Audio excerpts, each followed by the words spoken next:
जय गुरुदेव। आज हम बात करेंगे मन के बिखराव को कैसे रोकें।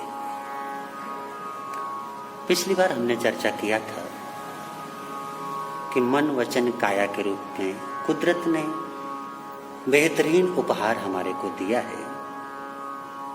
इस उपहार का हम लोग किस ढंग से उपयोग करते हैं ये हमारा निर्णय होता है। तो उसी संदर्भ में मन के संबंध में कुछ बातें हम आपके सामने रख पाए। आगे की बातें आज आपके सामने रखने का प्रयास कर रहे हैं। हम लोगों की समस्या हमारा ये मन ही बन जाता है। इसलिए हमारे इतिहास में कुछ संतों की या यूं कहें कि ज्ञानियों की ऐसी भी परंपरा रही जहां पर मन को मारने की बात कही गई है। और हम लोग भी अपने जीवन में अक्सर बोलते हैं कि बहुत बार बहुत सारे काम अपने मन को मार के करना पड़ता है। तो हकीकत में तो ये मन को मारने वाली जो विचारधारा है नकारात्मक है। याद रखें, पूरी सृष्टि में जो मनुष्य की गरिमा है वो किसी और चीज की वजह से नहीं है, मन की वजह से है। वरना धन संपत्ति मनुष्यों से ज्यादा देवताओं के पास बहुत होती है। ताकत कहें, सौंदर्य कहें, वो भी देवताओं के पास बहुत होता है। फिर भी शास्त्रों के अंदर बोला गया कि देवता मनुष्य बनने के लिए तरसते हैं। उसका मूलभूत कारण है कि हमारे पास मन के रूप में कुदरत ने ऐसा वरदान दिया हुआ है कि जिसकी बदौलत हम परमात्मा तक बन सकते हैं। जो चाहते हैं वो कर सकते हैं। और इस क्वालिटी के कारण ही देवता मनुष्य बनने के लिए तरसते हैं। और ऐसा उपहार प्राप्त करके वही उपहार हमारे लिए जब समस्या बन जाता है तब बड़ा दुख का विषय हो जाता है। चलिए हम इसका समाधान खोजें। मन हमारे लिए समस्या न बने अपितु समाधान बने। मन हमारे लिए बाधक न बने अपितु साधक बन जाए, ऐसा उपाय करना हमारा कर्तव्य है। और तमाम धर्मों की शिक्षा के अंदर यही बात मुख्य रूप से सिखाई गई है कि कैसे आप अपने मन को साधक बनाएं। हकीकत में हमारा मन जंगली हो गया है। जैसे जंगली जानवर होता है ना, जंगली जानवर वो विनाश करता है। आप उसको पकड़ने जाओ तो अपनी पूरी ताकत लगा के आपको पराजित कर देता है, लड़ता है आपसे।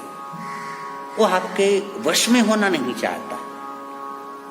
किंतु अगर आप सावधानी के साथ, सजगता के साथ लगे रहे, प्रयास करते रहे और हर क्षण सजगता चाहिए, क्योंकि जरा सी सजगता टूटी, कहते हैं ना, सावधानी हटी दुर्घटना घटी। जरा सी सजगता टूटी कि एकदम से वो जंगली बना हुआ मन आपके जीवन को तहस नहस कर सकता है। इसलिए बड़ी सावधानी चाहिए। अत्यंत सावधानी, सजगता और समझदारी के साथ जब आप जंगली बने हुए अपने मन को पालतू बनाने का प्रयास करते हैं और इस प्रयास में शनै शनै आपको सफलता मिल जाती है, एक बार ये जंगली बना हुआ मन आपका पालतू बन जाए, फिर ये आपका विनाश नहीं करेगा, आपका उत्थान करेगा। जैसे वो जंगली पशु की सारी ताकत हमारा पालतू बनने के बाद हमारी सेवा में लग जाती है, उसी प्रकार मन की सारी ऊर्जा आपकी सेवा में लग जाएगी। और यही काम हमारे को करना है, यही साधना है। साधना का मतलब कुछ और थोड़ी करना है। आपका जो बिखरा हुआ मन है, आपका जो अशिक्षित मन है, उसको सही ढंग से प्रशिक्षित करके जो हम अपने जीवन में पाना चाहते हैं उसमें हमारा मन सपोर्ट करे, यही तैयार करना है। तो मन का ये जो बिखराव है, मन की ताकत का छिन्न भिन्न हो जाना है, इसको हम रोकें कैसे? हम चाहते तो हैं रोकें, लेकिन कैसे रोकें? तो जैसे कि अभी मैंने आपको उदाहरण दिया जंगली जानवर का। जैसे जंगली जानवर को पालतू बनाना हो तो कितनी सजगता चाहिए, कितनी समझदारी चाहिए। उसी प्रकार की सजगता और समझदारी प्रतिक्षण हमारे को मन को पालतू बनाने के लिए, मन को बिखराव से निवृत्त करने के लिए जरूरत पड़ती है। करें कैसे ये काम? संतों ने, महापुरुषों ने तो बार बार बोला, मन को एकाग्र करो, जाप करो तो मन से करो, ध्यान करो तो मन से करो। करें कैसे? चलिए प्रयास करते हैं। देखिए, हर कार्य में या हमेशा हमारा मन बिखरा हुआ रहता हो ये जरूरी नहीं। हमारे जीवन के बहुत सारे ऐसे काम हैं जिनमें मन बहुत साधक बनता है, हमारे को सपोर्ट करता है। जैसे उदाहरण के तौर पर मान लीजिए, आपको अपने जमाने की कोई बहुत पसंदीदा पिक्चर देखने का मौका मिल जाए तो आपका मन वहां पर बाधक नहीं बनेगा। 2.5 से 3 घंटे का समय कैसे बीत गया मालूम ही नहीं पड़ता। एक क्रिकेट खेलने वाला क्रिकेटर वो दिन भर जाकर के कड़ी धूप में पसीने से लथपथ वो खेलता है, मन बाधक नहीं बनता वहां।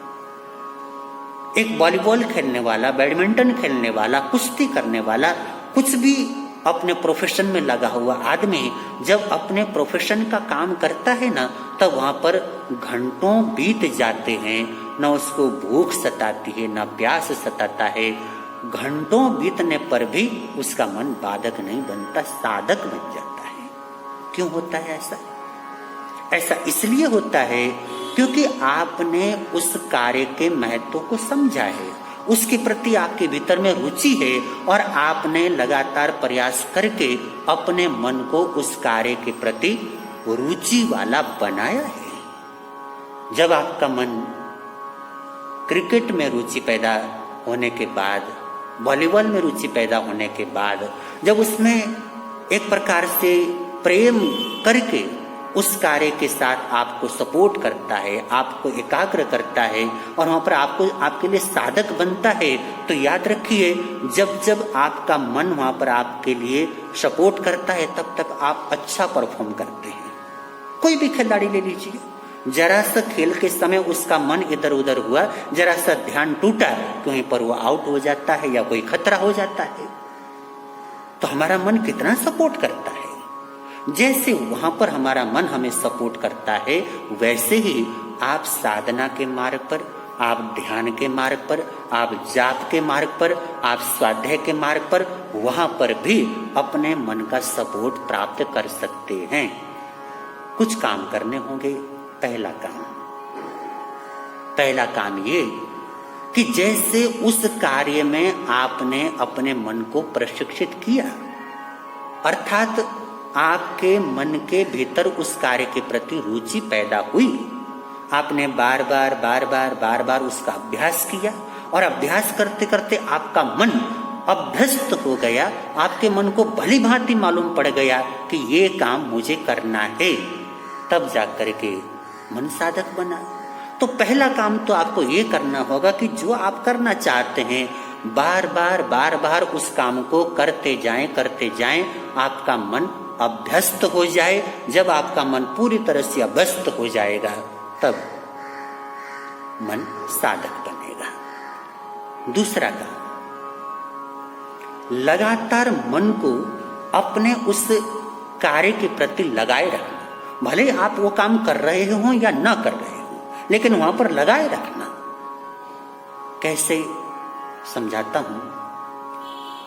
जैसे जो क्रिकेट खेलने वाला व्यक्ति है वो दूसरा काम करते हुए भी क्रिकेट के बारे में सोचता है, वॉलीबॉल खेलने वाला दूसरा काम करते हुए वॉलीबॉल के बारे में सोचता है।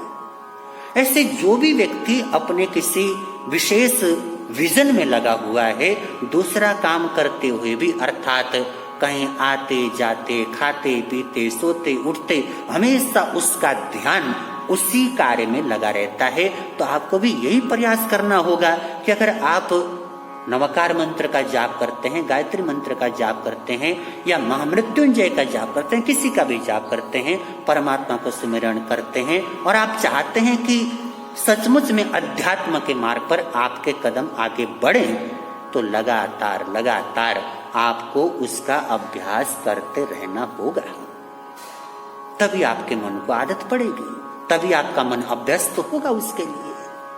आप झाड़ू लगा रहे हो तब भी परमात्मा के बारे में सोचो, आप खाना पका रहे हो तब भी परमात्मा के बारे में सोचो, आप व्यापार कर रहे हो तब भी परमात्मा के बारे में सोचो, आप नहा रहे हो, कपड़े धो रहे हो, कुछ भी कर रहे हो, आपका सोचना, आपका विचारना लगातार लगातार जो आप चाहते हैं उसके प्रति बना रहे। जब आपका कंसंट्रेशन लगातार उधर ही बना रहता है, तब धीरे धीरे आपका मन इतना अभ्यस्त हो जाता है कि जैसे ही आप ध्यान करने बैठे, आपका मन पहले से तैयार है और ध्यान के अंदर तुरंत आपका प्रवेश हो जाता है, आपको बड़ा मजा आता है। तब आपके मन का बिखराव समाप्त हो चुका है। अब आपका मन बाधक नहीं बनता, साधक बनता है। हमारी समस्या ये होती है कि हम मन को प्रशिक्षित नहीं कर पाते, तुरंत ये चाहते हैं कि मन हमारे लिए साधक बन जाए, सपोर्टर बन जाए। अरे पहले सिखाना होगा ना, मन तो बच्चे के समान है, आपको सिखाना पड़ेगा। जैसे एक बच्चे को बार बार सिखाना पड़ता है, वैसे सिखाना पड़ेगा। जब आप बच्चे को बार बार सिखाएंगे, अर्थात मन को बार बार सिखाएंगे, तो आपका मन सीख जाएगा। और एक बार आपका मन जब ये सीख जाएगा कि आप उससे क्या करवाना चाहते हैं, तब आपका मन आपका सपोर्ट करेगा। तो पहला काम तो उस कार्य के प्रति मन में रुचि पैदा करना, और रुचि पैदा करने के लिए उस कार्य का बार बार पुनरावर्तन करना। जो काम आप करना चाहते हैं उसको बार बार करना शुरू कर दें।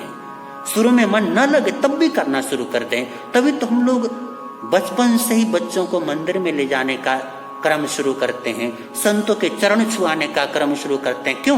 ताकि करते करते उसका अभ्यास हो जाए और वो सचमुच में उसका महत्व तो समझे और वो जीवन में उस ढंग से काम करे। तो मन को पहले तो ऐसे प्रशिक्षित करना होगा। उसके बाद जो भी काम आप दिन भर में करें, काम करते हुए भी आपका ध्यान लगातार लगातार अपने विजन पर लगा रहे, जो आप करना चाहते हैं वहीं पर लगा रहे, ऐसा प्रयास करना। और तीसरे नंबर पर आपको काम करना है मेडिटेशन का अभ्यास। मेडिटेशन कोई बहुत अलौकिक चीज नहीं है। मेडिटेशन का मतलब है अपने मन को प्रशिक्षित करने का बेहतरीन तरीका, और कोई मतलब नहीं है। हमारा मन कैसे प्रशिक्षित हो जाए, किस ढंग से हमारा मन हमारी जो सोच है उसके अनुसार काम करना शुरू कर दे, हम जो चाहते हैं उसके अनुसार काम करना शुरू कर दे, ऐसे मन को प्रशिक्षित करने का जो तरीका है उसी का नाम मेडिटेशन है। और मेडिटेशन का अर्थात ध्यान का जो सबसे प्रारंभिक बिंदु है वो है श्वास का संयम। अगर मेरे जीवन में श्वास संयम नहीं है तो मुझे कभी ध्यान का आस्वाद नहीं मिल सकता। श्वास संयम, श्वास का बहुत मूल्य है हमारे जीवन में। आप देखो, जब आप दुनिया में आए तब से लेकर जब आप दुनिया से जाओगे तब तक लगातार आपका साथ देने वाला केवल और केवल आपका श्वास है। आप सोते हैं तब भी श्वास चलता है, चलते हैं तब भी श्वास चलता है, जागते हैं तब भी श्वास चलता है। आपको पता चले या न चले, हमेशा आपका श्वास जारी रहता है, और उस श्वास के जारी रहने से हमारा जीवन चलता है। जिस दिन श्वास का आना जाना बंद हो गया, हम समझते हैं कि जीवन खत्म हो गया। तो श्वास का संयम, श्वास जैसा धन कुदरत ने हमारे को दिया, लेकिन उसका संयम करने का तरीका हम लोग नहीं सीख पाए। ये ठीक वैसा ही हो गया जैसे मान लीजिए किसी बाप ने अपने बच्चे को करोड़ों रुपए दे दिए, लेकिन उन करोड़ों रुपए को उपयोग करने का कोई तरीका नहीं सिखाया। और जब तक आप तरीका नहीं सिखाओगे तब करोड़ों क्या अरबों रुपए भी हों जब तरीका ही नहीं पता उसको खर्च करने का, उसको उपयोग करने का, तो क्या करेगा? वो व्यर्थ में उसको गंवाएगा। उसका लाभ क्या प्राप्त करेगा? ज्यादा से ज्यादा खाएगा पिएगा, समाप्त। और यही काम हमारे साथ हो रहा है। इस कुदरत ने कहिए, परमात्मा ने कहिए, ईश्वर ने कहिए, हमारे को श्वास के धन के रूप में अनमोल संपदा दी, लेकिन उसका प्रयोग कैसे करना चाहिए ये हम लोग नहीं सीख पाए, जिस वजह से हमारे साथ समस्याएं बनी होती हैं। तो श्वास का संयम आप देखिए, जब आपके मन में जब कोई उथल पुथल होती है ना, तब आपके श्वास का क्रम बदल जाता है, श्वास के चलने का ढंग बदल जाता है। जब आपका शरीर शांत हो तब आपका श्वास भी शांत होता है। जैसे शरीर आप दौड़ रहे हैं, ज्यादा परिश्रम कर रहे हैं, कसरत कर रहे हैं या कुछ भी कर रहे हैं, आपका शरीर अगर परिश्रम कर रहा है तो आपके श्वास की गति बदल जाएगी। जब आप लगातार बोलते हैं तब आपके श्वास की गति बदल जाएगी। अर्थात हमारे मन के साथ, हमारे वचन के साथ और हमारी काया के साथ, तीनों के साथ अगर कोई एक चीज जुड़ी हुई है वो है हमारा अपना श्वास। तो श्वास का संयम कैसे करें, एक महत्वपूर्ण बात है। श्वास को लेने का तरीका क्या है, ये बड़ी महत्वपूर्ण बात है। मन को प्रशिक्षित करने के क्रम में उसको जो हम करना चाहते हैं उसके प्रति रुचि पैदा करना एक बात हो गई, लगातार उसमें मन को लगाए रखना दूसरी बात हो गई, और उसके बाद एक श्वास है जिसके द्वारा न केवल मन को अपितु आप अपने वाणी को और अपने तन को भी कंट्रोल कर सकते हैं, अनुशासित कर सकते हैं। तो उसके लिए चाहिए श्वास का संयम। जितना हमारे जीवन में श्वास संयम प्रकृष्ट हो जाता है, उतना ही हम लोग जीवन के अंदर मन का, तन का, वाणी का सपोर्ट प्राप्त करने वाले होते हैं। तो श्वास संयम के लिए हमें क्या करना चाहिए, इस बारे में मैं अगली बार चर्चा करूंगा। आज के लिए इतना ही। अभी जब तक अगली बात मेरे आप तक न पहुंचे, तब तक जो मैंने आपको कहा कि पहले नंबर पे रुचि पैदा कीजिए जो आप करना चाहते हो। मैं नहीं जानता आप क्या करना चाहते हैं, जो भी आपका लक्ष्य है, जो भी आप सफलता पाना चाहते हैं, जिस भी क्षेत्र में सफलता पाना चाहते हैं, उस क्षेत्र के प्रति या उस अपने टारगेट के प्रति मन में रुचि पैदा करें। सबसे पहले जैसे आपके मन में रुचि पैदा हो जाए, रुचि पैदा होने के बाद आपका मन लगातार उसी के बारे में सोचता रहेगा। आप कुछ भी काम कर रहे होंगे उसी के बारे में सोचते रहोगे। ये दूसरा काम हो गया।